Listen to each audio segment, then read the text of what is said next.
சென்னை நகரத்தின் நடுப்பகுதியில் வாழ்ந்தான் அர்ஜுன். அவன் நண்பர்கள் அவனை தளபதி என்று அழைப்பார்கள். காரணம் அவன் ஸ்டைல், தைரியம், நேர்மையான பேச்சு.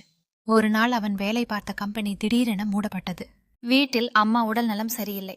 கடன் கொடுத்தவர்கள் தினமும் கதவை தட்டினார்கள். அந்த இரவு மழை பெய்து கொண்டிருந்தது.